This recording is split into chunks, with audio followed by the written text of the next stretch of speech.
Well, I went through all the regular channels of being at school, and people asked me what I wanted to do when I grew up, and I had absolutely no idea what I wanted. I mean, I was a kid. So I followed into my dad's footsteps and started working in an office.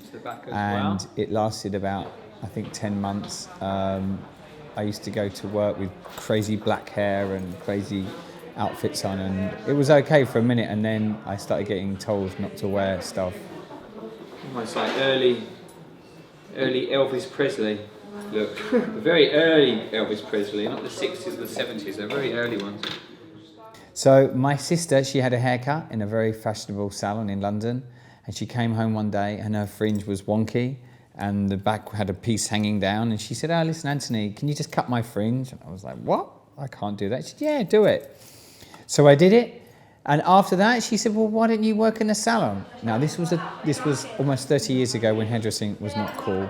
It was not really done by men. It was a thing that you used to do if you weren't very good at school. And basically, when I told my dad that I was leaving the office to go and work in a salon, he stopped talking to me. It was such a huge thing for men not to do that my dad didn't talk to me. Just a little cheeky. Maybe work what you want to do with the magma first, and then just get like a tiny bit of colour or polystone or whatever. You just paint beep, beep, beep, like that. And I remember going to an employment office and saying, "I want to be a hairdresser," and they were like, "Pfft." And they gave me a piece of paper, and it was about being a hairdresser. And the first rule about being a hairdresser was you have to keep secrets. I mean, what is all that about?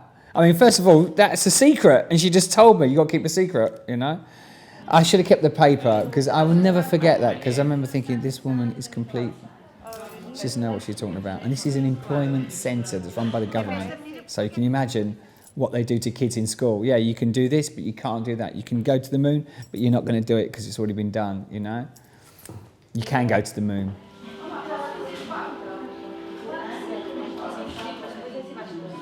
The thing that got me into this crazy business was music. It was bands, because people would see the band and they would want to be like the band and be part of the band and sort of get the clothes and the boots and the haircuts.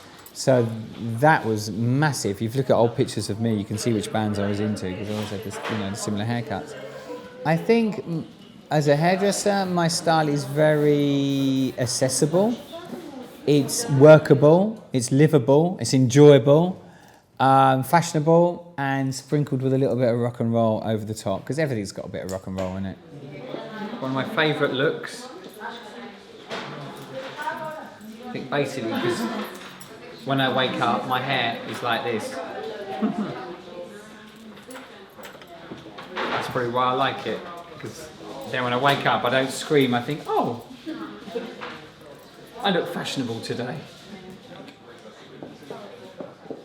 With a haircut, it's the whole thing. It's 50% colour and 50% cut. So working the both together is one of my favourite things. I think creating something different without taking anything away from the person, giving the person more confidence and maybe more beauty or more attitude, is what I love to do.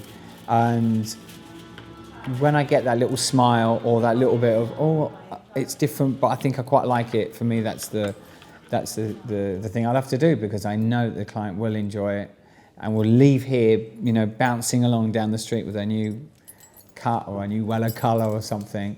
That's my favourite thing to do.